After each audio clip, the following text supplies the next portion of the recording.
Hello and welcome to today's Office Hours session. This is Paul Hoyt, your host. Our Office Hours session is a relaxed, informal mentoring program that we do almost every Monday at noon Pacific time. All the recordings, slides, and exercises are archived in our members area, and all the recordings are available on my YouTube channel at youtube.com/user/Paul Hoyt. The reasons we do these office hours is we know that being a successful business owner can be a fantastic experience, but we also know that it's tough. We know that you need education, training, tools, and team in order to be successful, and we want you to get to know us. Because when you get to know us, you'll know that first and most importantly, we really do care about you. We want you to be successful in every area of your life, whatever that means to you. We want you to find the greatness, the happiness, the divinity within yourself, and then remember it, embrace it, and live it every single day as we try to do. Our passion is to increase the survival rate, accelerate the growth rate, and reduce the struggle rate of businesses in America. And our vision is to help millions of CEOs and entrepreneurs accelerate their business growth and enjoy greater harmony and balance in their lives. If you find these office hours presentations to be beneficial to you, please pass the word. They're free. We love to help people.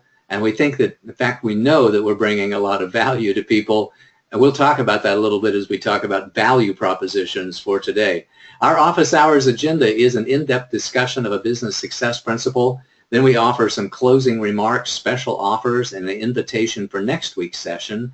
And then we go into open Q&A and coaching.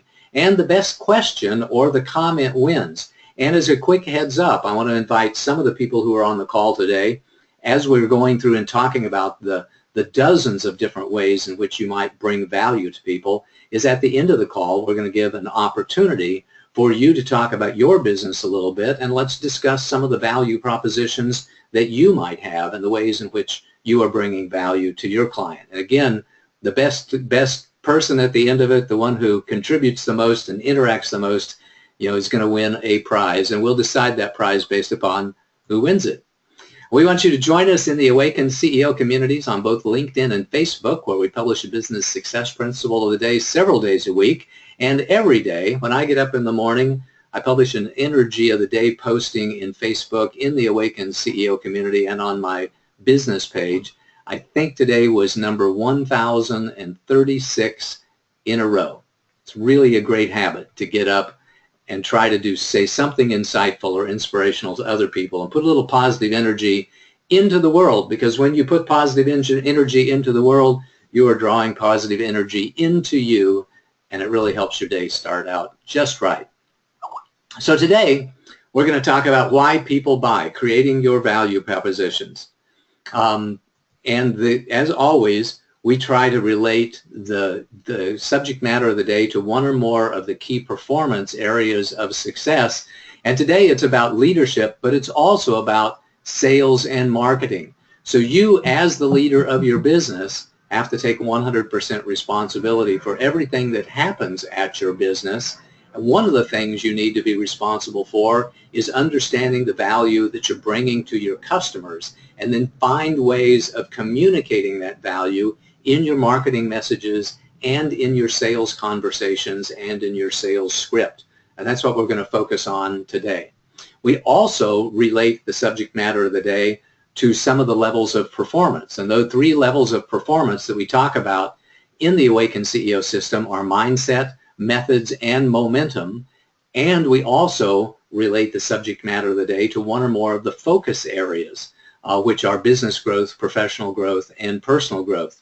And here's how it looks to us when we create this matrix of levels of performance and focus areas. In today's conversation, we're going to be talking about mindset in the areas of business growth, professional growth, and personal growth. And we're going to be offering some methods for growing your business. And those methods include ways in which you can construct your value propositions. Our agenda for today, we're going to talk a little bit about what people buy. We'll talk about a word about value. We'll talk about 4 systems for defining value, and then 6 other powerful ways in which you might be bringing value to your clients. Then we're going to offer a little bit of information on our recommended approach for creating your value propositions, and sum it all up with the bottom line. Then we'll go into, of course, our discussion and Q&A thereafter. So let's talk about what people buy here for a second, because I want to make a specific point that we're going to start with and then we're going to kind of end the presentation with as well today. When we talk about what people buy, most people talk about products and services. Products being tangible products, and sometimes they're being intangible products like information products or things that are delivered digitally. You know, a music track that's delivered digitally is a product, but it's also an intangible product as opposed to a physical product. And by the way, there's a huge difference in between creating a business model around a product model versus a service model. Services include when you're hiring somebody to do something for you in some way. You know, an assistant. You're hiring somebody to paint your house, to re-roof your house, to help you with your accounting and your taxes. There are all kinds of service businesses. But what we've really seen emerge here in the last 10 or 15 years has been the experiences. In fact, Tony Hsieh, in his book Delivering Happiness that we talked about in one of our previous office hours presentation, really honed in on that. And he said what made Zappos really, really great and what allowed them to be purchased by Amazon for billions of dollars was that they focused on the experience that people were having whenever they dealt with Zappos. And we see a lot of different examples of purely experience-based businesses. And when we get to the end of today, we're going to talk about that even a little bit more. So I want you to hold that in mind, that whether you're selling products or whether you're selling services or whether you're selling experiences or maybe even a combination of all three, you are bringing value to your clients in some way. And we're going to explore a lot of different ways in which you can do that. First, a little bit of word about values here. Values come in a lot of different levels. You hear people talk about features and benefits and value. And I like to understand, or I would explore how these three relate to each other a little bit here with an example that I want to offer to you. So this is an example that you're going to hear me talk about throughout the presentation today, and that is that I have a better copy machine. I've got a new model of a copy machine that comes out. It's a little faster. It's a little bit less expensive to use. It's got, requires less maintenance, so you're going to have more uptime, etc. And I'm going to use that as an example throughout today's conversation. So here's a feature of that. Our new copier can produce 60 copies a minute. That's one every second. Click, click, click. You're going to get a brand new copy. By the way, that is a really fast copy machine. The benefit to you is that your staff, your administrative staff, your secretaries, your support team won't have to spend near as much time at the copy machine as they do now with your funky little 10 copy per minute copier. So you're going to have more production and more efficiency out of the people. And we're going to save you a lot of money. We can bring you a dollar value in that you may be able to save $50,000 a year on your copy expenses. And we're going to bring you some emotional value. We're going to allow you to be a hero within your business. So this is an example of how we translate a feature into a benefit, and then that benefit into value at your clients, at your company. So in this particular case, the proposition is that, you've got, 15 people in your staff. They're making $40,000 a year. They're spending a lot of time at the copy machine. And if you get this new copy, you may actually be able to expand your business without hiring, or if somebody leaves, or if you need to let somebody go for some reason, you may not have to replace them. You could have real bottom line savings with this new copy machine of $50,000 a year, and that is a dollar value that we might be able to bring to you. So mostly today we're going to be talking about benefits, dollar values, and emotional values that your products, your services, and your experiences may be bringing to your customer base. And here's another word about value, and maybe one of the most important things that I'm going to say today, and that is that value only exists in the mind of your customer. It doesn't make any difference what you think. It doesn't make any difference what I think. It only matters what they think. It's your job in marketing and your job in sales to help them see the value, to help them recognize the value that your products, services, and experiences can bring to them. And even more important to them than that is to help them feel the value, help them have a positive feeling towards what they're going to get from your products, your services, and your experiences, because people buy on feelings a lot more than they buy on what they're thinking. So that's a real important word about value. That's your job as the leader of your company, your job as a marketing professional, your job as a sales professional. Your job is to help other people feel the value that they're going to get from engaging with you and consuming your products, your services, and your experiences. We're going to talk about the way in which you define your value in a lot of different ways. First, we're going to talk about 4 different value definition systems. We're going to talk about Maslow's hierarchy of needs, some basic approaches that we hear a lot when people talk about value that you bring, the technology adoption curve, and different ways in which you might find yourself to have competitive advantages.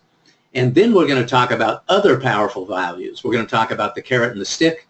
We're going to talk about pain relief. We're going to talk about the curiosity factor or secret knowledge. We're going to talk about deals, that people want deals, and experiences and transformations. But first, let's talk about Maslow's hierarchy of needs. Maslow's hierarchy of needs came about, I think, in like 1953, sometime in the 50s. He defined that when people seek value, seek support in the outside world, when they want to buy something, they buy it according to this particular pyramid. First, we buy it to protect ourselves and take care of our physiological needs like food and water and shelter. Then we seek safety. Then we seek love and belonging and companionship. Then we seek self-image and self-esteem aspects, and then we go into self-actualization. And for those of you who have seen me talk about the Awakened CEO system, we talk about the awakening that we can have, awakening mentally, awakening personally and spiritually, as being the classic example of self-actualization. Well, as it turns out, when you're providing value to your clients, your statements to them vary a tremendous amount based upon where on this level of needs, this hierarchy of needs, your products and services and experiences fit. Here's some examples. So for a physical need, you might say, or physiological need, you might say something like, get the nutrition that your body needs. Get your pain relief that you are looking for. When you're talking about safety, you might have a value proposition that says, we have the safest car that there is out there. Subaru and many other cars advertise themselves as being extremely safe choices. When you're selling to somebody's need for belonging, you might suggest something like, our community is friendly and fun. We welcome you into open arms. Come visit us. You'll be glad that you did. Join the party. Those type of value propositions. When you're selling towards somebody's need for self-esteem, you might tell them to feel good about yourself again. People will think that you're really, really cool when you wear this watch, when you wear these clothes, when you drive this car, etc. And if you're selling to somebody's need for self-actualization, you might say something like, be all that you can be. Be the best that you can be. Discover your true hidden potential. Transform yourself into the person that you always could have been through our products, our services, or our experiences. So when it comes to constructing your value proposition, think about which one of these 5 levels of Maslow's hierarchy of needs your products, your services, and experiences are appealing to.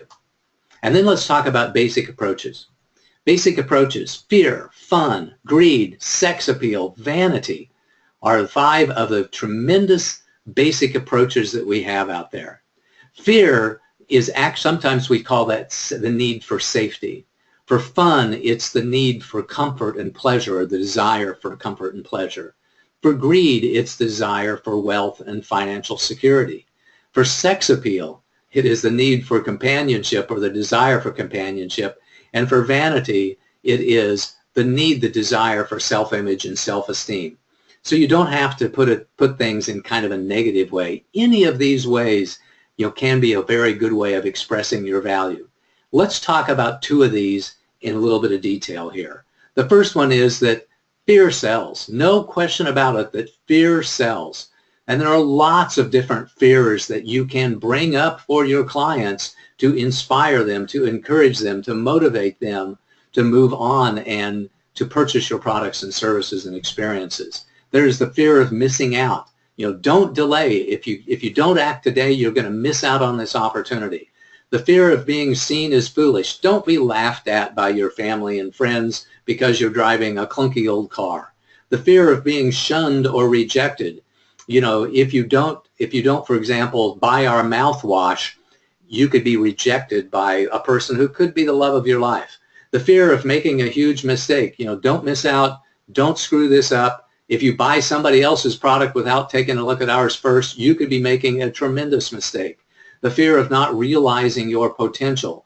Are you sitting back in your couch and not realizing your potential?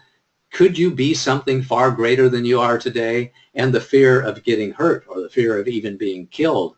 You need our safety mechanism. You need to wear this biking helmet. You need to have this safe car. You need to do these things that will protect you. The bottom line is that fear sells a tremendous amount, and I think a very large percentage of the marketing messages that we receive today are based upon helping somebody or triggering somebody's fear and then showing them why they don't have to live in that danger zone and they don't have to experience this tragedy in their lives because of your products and services. The other thing that really sells is vanity. People want to be cool. People want to feel good about themselves. They really need to feel smart and clever. They need to be seen. They need to be heard. They need to be respected. They need to be noticed by the people around them. They need to be cool. They really need to be cool, and they need to be a winner. There are entire industries built around the vanity, the proposition that vanity sells, the fashion industry, luxury cars, vacation trips, all kinds of things are based around the fact that vanity sells and fear sells. Here's some examples of some ads that work with these 5 basic approaches to constructing and delivering value propositions. For fear and safety, we might say, you really need to protect yourself and your family. Things like insurance, things about safe cars. And you can have a great time with our products and services. Come to Disneyland, come to an amusement park, come to this rock concert. You're going to have a ball. Go on vacation, visit us. You're going to have a great time in Puerto Rico. Because the desire to have fun sells very effectively. To appeal to somebody's greed or to appeal to their desire to have wealth and financial security, we can say things like, you'll make a lot of money, or you'll save a lot of money, or you'll acquire that nest egg that you really want for your retirement. To appeal to somebody's desire for sex appeal and companionship, you can say, find the love of your life with Match, with eharmony.com, with wherever, you will be a lot more attractive with this hair gel, with this makeup, with this fashion accessory, etc. And lastly, here on vanity and self-image and self-esteem, your friends will be so jealous when you're the first kid on the block to have our product or our services. There's a lot of ways to create your ad copy around these 5 basic value propositions. You might also want to take into consideration the technology adoption curve. I talked about this in detail in office hours number 127 when we were talking about crossing the chasm, but this is a concept that was introduced in the Diffusion of Innovations book that came out in 1962 by Everett Rogers. And what his premise was that whether you're selling to the people who are first starting to use your products and services or the ones who are just being very skeptical about taking on your products and services makes a lot of difference in the way that you sell to them. So here's some comparison to that. If somebody has a strong need to be first, they're an innovator. So you might say, be the first kid on your block. This is a new product. Nobody else has this. You should get this so that your friends will be so jealous of you, etc.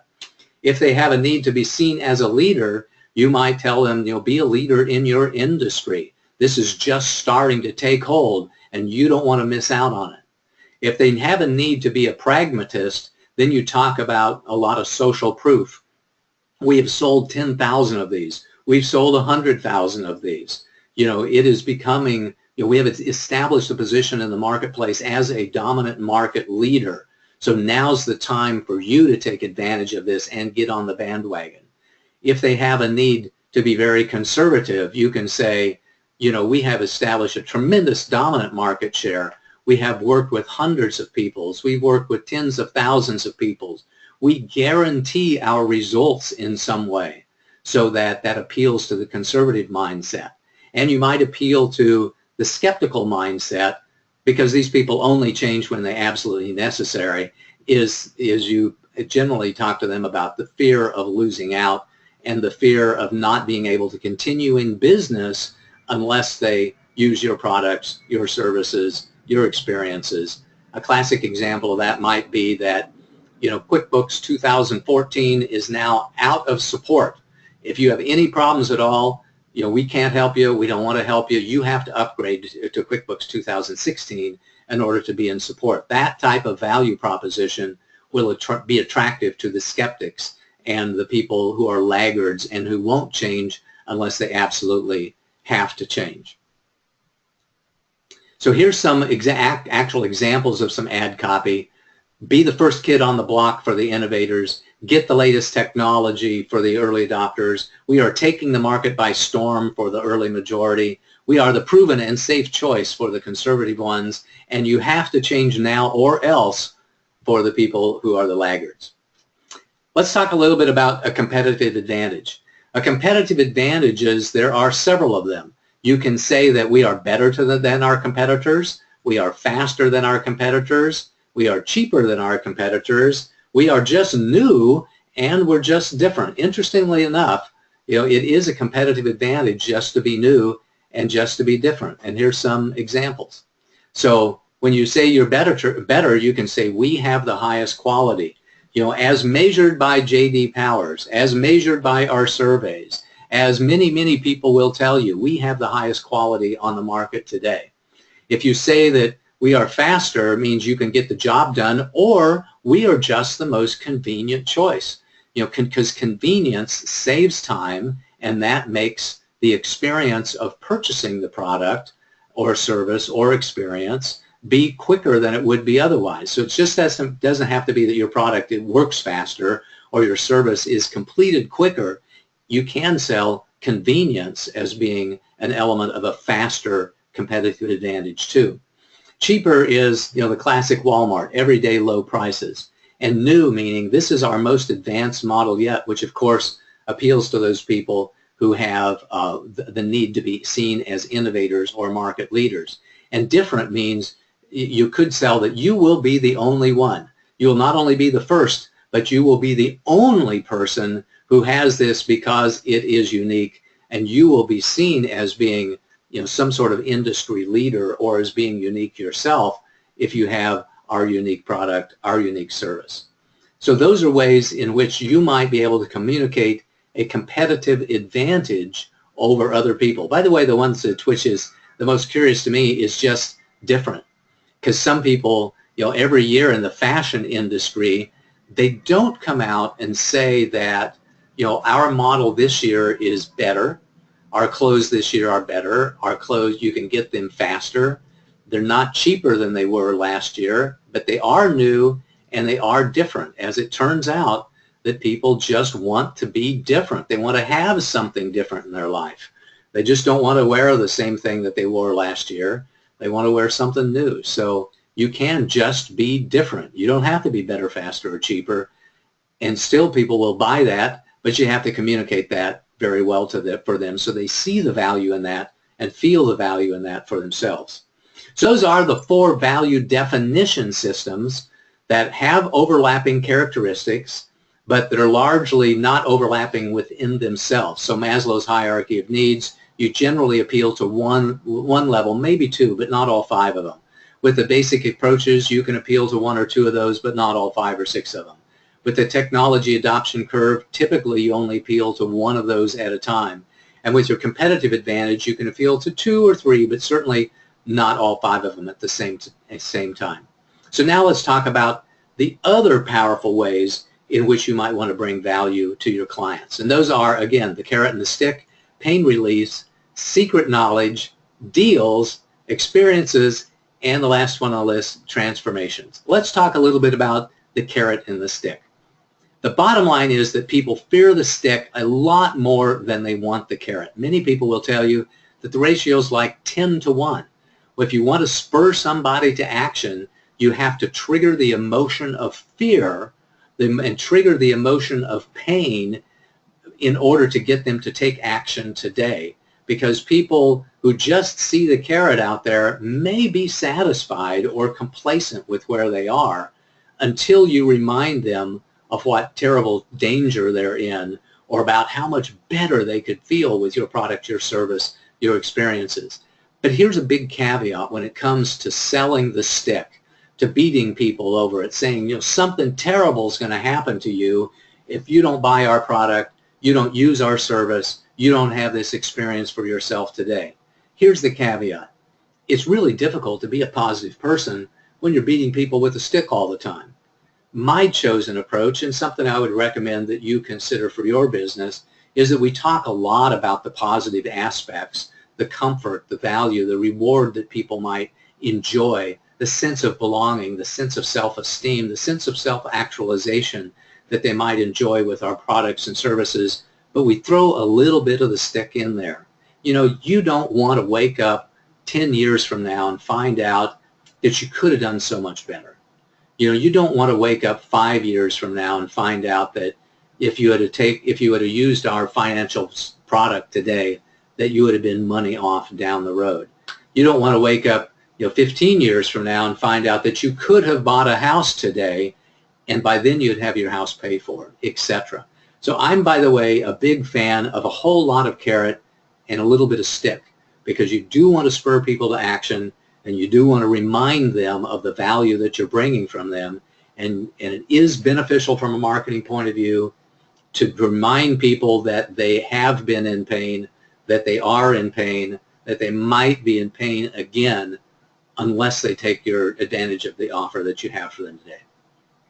And let's talk about pain, because pain relief is a real important aspect. The bottom line is that when we're selling pain relief, it's much better than selling wellness. It's a lot better to sell aspirin than it is vitamins. It is much better to sell immediate pain relief than it is long-term wellness. And that's because people fear pain and the threat of more pain, again, a lot more than they appreciate wellness. People who are feeling good about themselves, who are not in a lot of pain today, have a tendency to be complacent. And you have to spur them to action in some way. And that's typically we want to spur them to have an emotional experience. So if we want to teach them, for example, the fun of going to Disneyland, we give them all kinds of pictures that they may connect with that. Fun music, people having fun, fireworks going off, grandparents, taking their grandkids by the little hand and taking them to Disneyland. We have to trigger an emotional response to get them to have fun. It's a lot easier to trigger emotional response when people are in pain and you're selling pain relief. So just keep in mind that when you're constructing your value propositions, that you're going to get people to act a lot quicker if you're selling immediate pain relief than you are if you're selling long-term wellness programs. People also love to have that secret knowledge, because people are really, really curious. They really do want in on the secret, because it's seen as an advantage and it helps them feel cool. It helps them feel clever about themselves. So we see a lot of marketing copy out there that starts something like, learn the 7 secrets of something, or learn the top 10 reasons that people do something. And just think about the possibilities that you might enjoy, the value that you might have with our products and services. Selling secret knowledge goes a long way because people want to be in the know. People want to have an advantage for themselves. People want to feel clever about themselves. So we sell them secret knowledge. The other things we sell them are deals. People love to have deals. So we say, act now and get your free bonus. Sign up today and get our early bird pricing. We have $2,000 worth of free stuff that you can get if you sign up today, and this is a limited time offer. And here's the coolest thing. This product, this experience is regularly only $30,000, but for the first 10 people to sign up today, you're going to get it for $2.95. Now, I don't know that anybody has sold something for $30,000 and then come back and said that they can get it for $2.95, but you and I have all heard value propositions that were really, really close to that. You know, our masterminding program is a $30,000 program, but we're going to offer it to you today for $15,000. And wait, if you're one of the first 10 to sign up, you're going to get it for only $10,000. We see a lot of that kind of deal, you know, hypnosis going on when people deliver value propositions because people love deals. And in many industries, by the way, they've been trained to expect deals. Deals like the furniture industry, you get to see 50% off sales a lot. And in the jewelry industry, you see 50% off deals a lot. So we've trained our customers to expect deals, and it's a pretty good idea to factor some of that deals, some of those bonuses into your messaging, into your pricing, into your discounting strategy to inspire people to take action today and to help them feel very clever about themselves for making a decision in your favor. We've talked a lot about how people love to have experiences. People just love to have fun.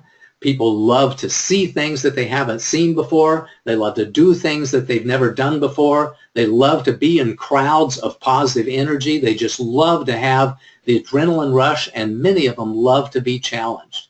You know, it is a rush to go to a concert with 50,000 other people, or to go to a football game, or to go to a nightclub, you know, and have that experience of that pulsating music and people cheering and yelling for the home team. It is an experience that people love. And likewise, by the way, people love to have the experience of positive energy whenever they call you. Whenever they call you on the phone and say, welcome to our company day. We're so glad that you called, and share incredible positive energy with them. They love to have the experience of doing so. And I've had a lot of very wise marketing people say to me that regardless of what products that you're selling, regardless of what services that you are selling, focus in on the experience that you are providing to people at every touch point of engagement with your company. From the moment that they call you on the phone to the time when they open their package and they find a free bonus on the inside of it, to every time they call you with a customer service issue, make sure that you're paying attention to the experience that people are having whenever they're engaging with you at any level. One of the most powerful experiences that people will love to have is the experience of a personal transformation. People want to be empowered. They want to feel stronger. They want to be stronger. They want to be more knowledgeable. They want to be a better version of themselves, and they want to feel better about themselves. So when you can sell people an experience that also provides a transformation, you are giving them value on a couple of different levels. We all want to know that we did the best that we possibly could. We all want we all have this sense, or at least I hope that you do. I know I do. We all have this sense that we have incredible greatness within us, and we seek ways to transform ourselves. We want to go to a weekend seminar or retreat. We want to go to a week-long workshop. We want to go to a masterminding program. We want to get ourselves engaged in therapy. We want to hire a personal coach, somebody that can help us tap into our own greatness so that we can have a transformational experience and we can become the person that we really want to be and the person that we know that we can be if we just got the right product, if we just got the right service, if we just had the right experience. Here's a winning approach to creating your value propositions. Brainstorm the pain and then validate that you have brainstormed the pain correctly by talking to your customers, by confirming the fact that we understand the pain that they are in today. Then we brainstorm the solution and we go back to the customers and we validate that. You know, John, I understand that you're having a problem with this. If we were to provide a solution to you, if we were to provide a product or a service that did X for you at this price, would it be something that you might want to buy? And then after you have confirmed that, you have come up with a solution that your marketplace might want to buy, then you create the product, and then you validate the prototype of the product with your marketplace again, and then you continue to refine your marketing messages over time. Notice that this is a customer-centric, a customer value approach to creating your products and services, and this is the most effective approach. I know that those of you who heard me talk about marketing before understand that if you're a product-centric company that says that we're going to create our product and then we're going to go find a marketplace to sell our product to, that your odds of success are like only 10% of the odds of success for a company that is a marketing-driven company, a market-driven company, and more really accurately than that, a value-driven company. So we want you to create the value, to understand the value, to be able to communicate the value with your clients and do that extremely well. Here at our company, at the Hoyt Management Group, we have an approach that we've worked with dozens of customers on, which we call the core message matrix. In the core message matrix, we first of all project the value. We understand our customer's hot button or the pain that they're in. We delineate the features and the benefits and then provide evidence to that. So back to our copy machine model. Our value to our clients is we give them reduced cost of copies. And if the client is thinking that our copies cost too much or we spend too much time at the copy machine, then we can support them with a lower cost per copy and faster copy speeds. And we can prove that to them with evidence lists that include stat sheets and testimonials. If our client thinks that it really has a value in reduced downtime of their copying machine, their hot button might be something like, we see the copy repairman every single week. We know who his kids are. We know who his wife are. We know when his aunt and uncle's birthdays are. But we lose productivity every time our copy machine goes down. If they have that kind of a pain in their business, then we can bring them the value of having reduced time spent maintaining the system and greater productivity. And we can prove that to them with third-party reviews, technical specifications, and testimonials. So your core message matrix, in order to create that, we create general positioning statements about you and your marketplace. We create the value proposition statements. We create branding statements and marketing messages, actual ad copy that you can use by going through a systematic approach to analyzing the value that you bring to your customers by describing the features and the benefits and by showing how we can prove that to them with our evidence lists so that you will have significantly improved ad copy. Here's the bottom line. There are dozens and dozens of value propositions, dozens of ways in which you can help your clients. They're not all compatible with each other, and you do have to have brand consistency. And it does pay to be very, very clear about the value that you are bringing to others, about the value that you are helping others feel in advance of signing up with you, and you can get coaching and consulting to help. We always try to relate the subject matter of the day to one or more of the elements of the Awakened CEO system, and we talked at the top of the hour today about how this one relates to mindset and to methods. So for mindset, here's a mindset I want you to have for your value propositions. I want you to believe in your ability to develop compelling value propositions. I want you to focus on being excellent in marketing and believe in your ability to be excellent in marketing. And I want you to believe in your ability to learn what you need to learn so that you can do what you need to do.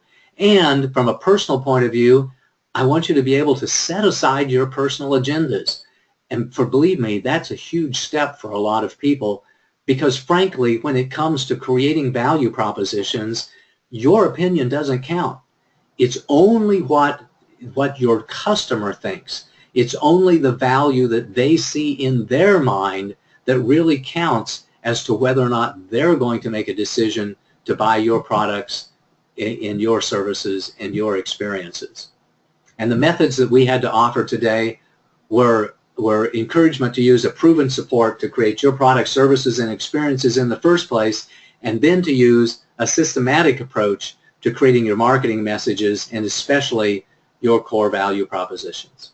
That's been our agenda for today. It was a long one today. We talked about what people buy, a word about value, 4 systems for defining value, and 6 other powerful value systems, and our recommended approach and the bottom line. Here's your homework, what we recommend that you do. Think about the value that you're bringing to your clients. Focus in on the pain as much as possible, because that's what people buy.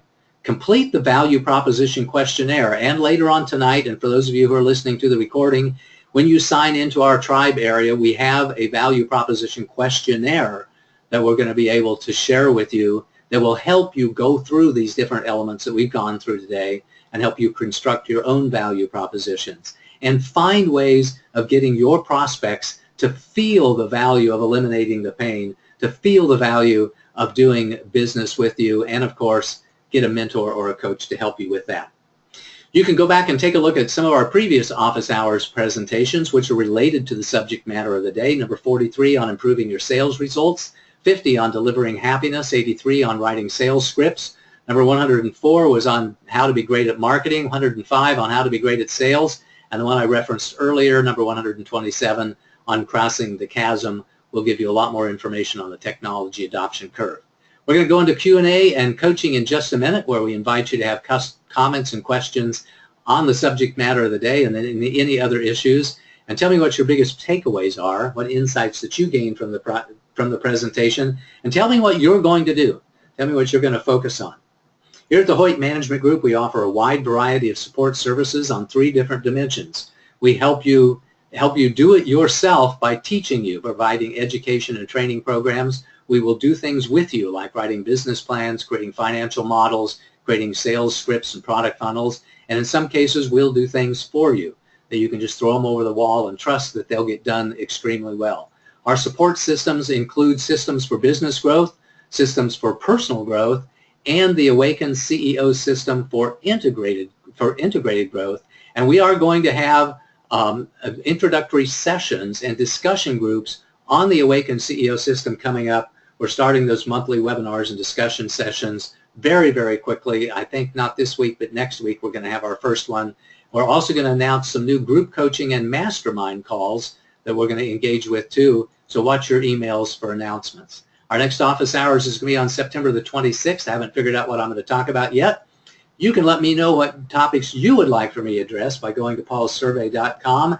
And in between now and the time that we talk again, do your homework.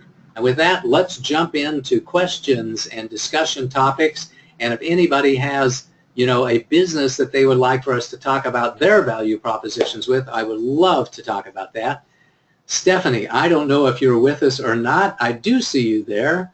So she has finally made it in. I'm going to make her an organizer so that she can talk to the rest of us. And I trust that you are there or getting there, Stephanie. Stephanie, are you with us yet? Good afternoon. Thank you for your persistence. For those of you who are just tuning in late, we did have a great number of technical difficulties. It wasn't us. It was it was with Citrix and the GoToWebinar platform in the first place. So that's why I didn't even know if Stephanie was on the call today. But I'm glad to have you here because it's time to ask questions. Any questions? And I'm eager to take a little drink. That was a lot of information. Okay, first one while you're drinking. Okay. Can you give me an idea of something that returns immediate value and long-term value also?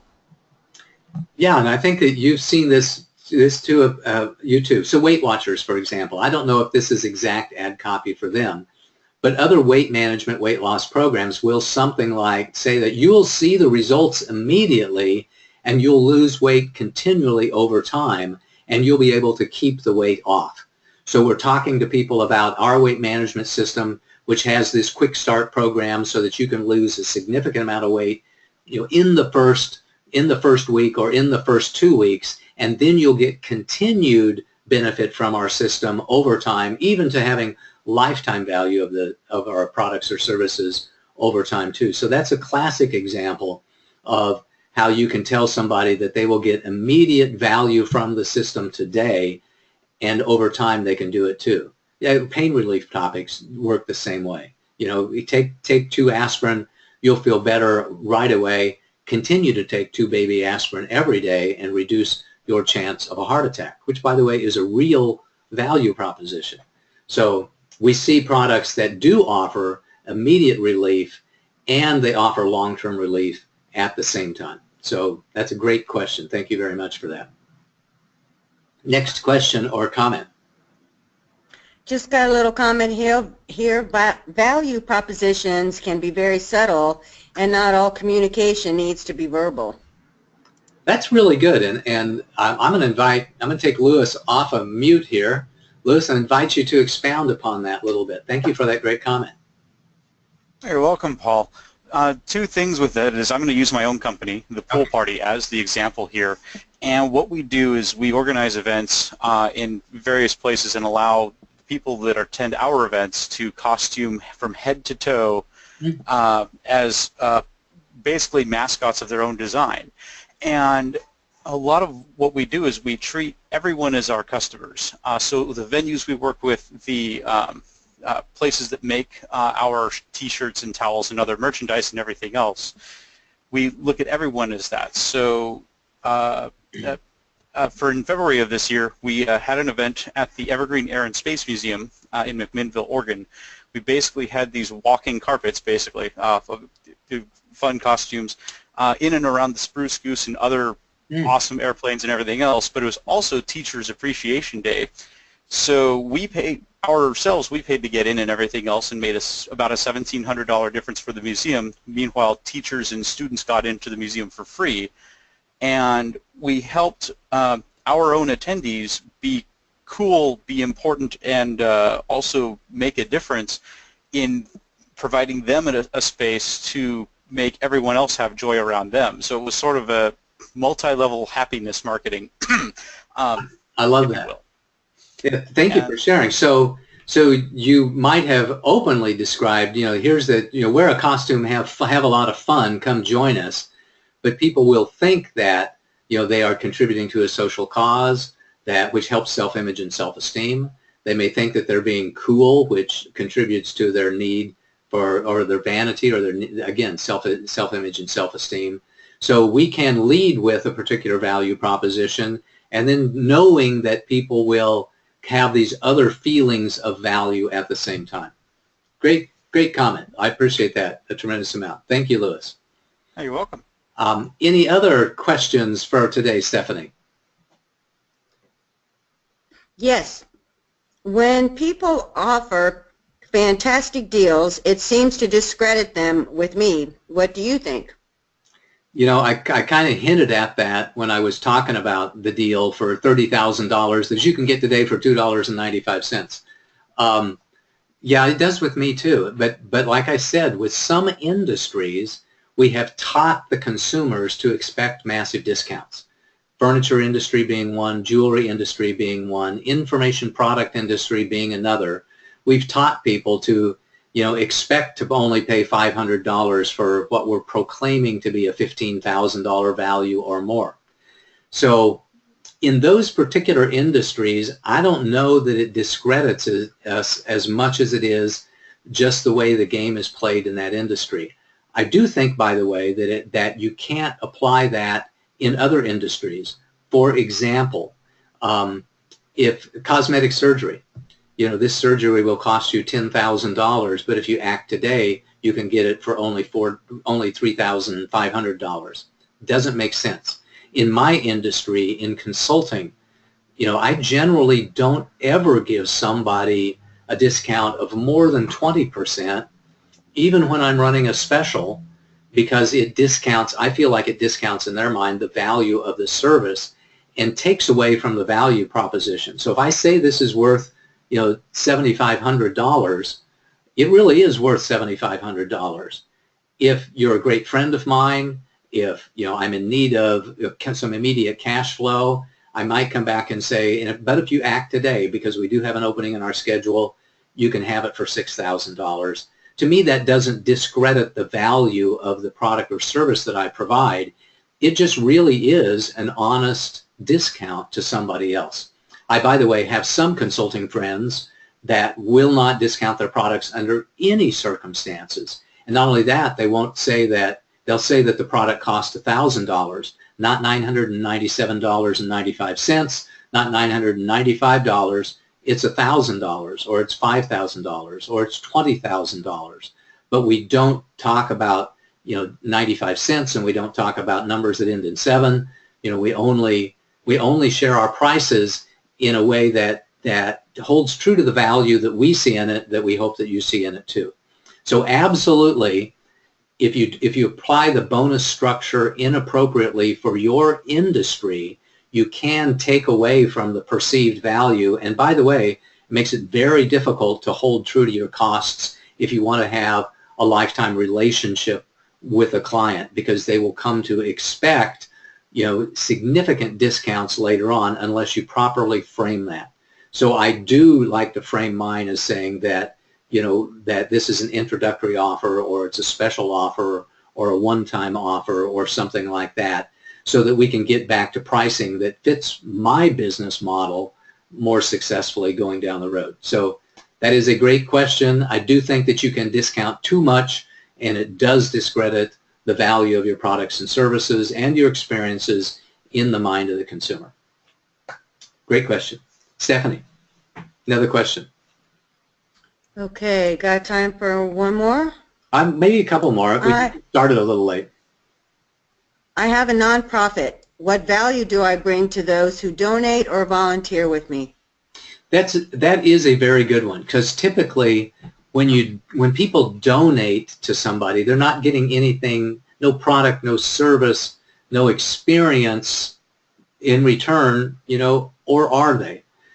For the experience of bringing gratitude into our lives is really a very good experience. When we have the opportunity to help somebody else, it helps with our self-image, it helps with our self-esteem, and in some way it can be, for some people, a transformational experience, because it can shift their mindset from thinking about all the pain that they're having in their life to thinking about the ways in which they can bring joy to other people. So to me, whenever you contribute to a nonprofit, it helps us feel better about ourselves, because it elevates our consciousness into being socially responsible, into a consciousness of helping other people, of serving other people, into a consciousness of being grateful for what we have and the ability that we have to share with other people. And that's the most significant value that we get whenever we contribute to a nonprofit. It does feel very good to give somebody a hand out or a hand up. It does feel very good to know that we are being socially responsible by taking some of our hard-earned money and sharing it with other people, by giving some of our time to other people. Another way, by the way, that you might contribute to people is something like the Habitat for Humanity, or other annual charitable balls where people go and they have an experience of community, an experience of transformation, just a joyous time when they go buy a ticket to the charity ball where all of the proceeds are going to one specific charity. So we can couple in the need that people have to have great experiences and have transformational events in their lives to a contribution to a nonprofit as well. It just doesn't have to be feel good about yourself. They can get things in return. Another example would be public broadcasting system. Contribute $100 and you get this CD. Contribute $500 and you get this CD and something else. So we do tack a little bit of reward onto that whenever people donate to a nonprofit. That seems to help them, help them feel good about donating, because they're not just donating, they're buying a product at a premium price. We see that with Kickstarter campaigns, Indiegogo campaigns, a tremendous amount. So there's a lot of value that your nonprofit can provide to those people who donate to the nonprofit in terms of mindset, self-image, self-esteem, and in terms of actual products and services and experiences on the back end. Great question. Next question. Do we tailor the value proposition to the market, or does our value proposition define our market? I'm going to let that one be the last question because that is a tremendous question. So the question is, do we tailor our value proposition to the market, or does our value proposition define our market? And the answer is yes and yes. So we do tailor the value proposition in the market because, we don't offer all products, all services, all experiences at the same time. We have typically, a particular niche. My classic example is we offer consulting and coaching services, business consulting services to help you grow your business, professional coaching services to help you be the best person that you can be. So we tailor our value proposition to people who are in business or who want to be in business. So we talk about the need for strategy. We talk about the value of having excellence in marketing. We talk about the value of being a great leader, of having education and training relative to our particular market. So we do tailor our value proposition to our market. But what we also find is that the value proposition that we put out there helps define the subset of the market that finds us to be attractive.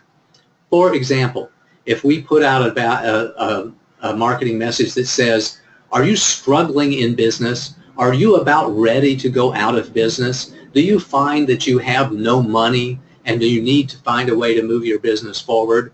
We're going to attract people who are struggling, who don't have much money at all, who are about to go out of business.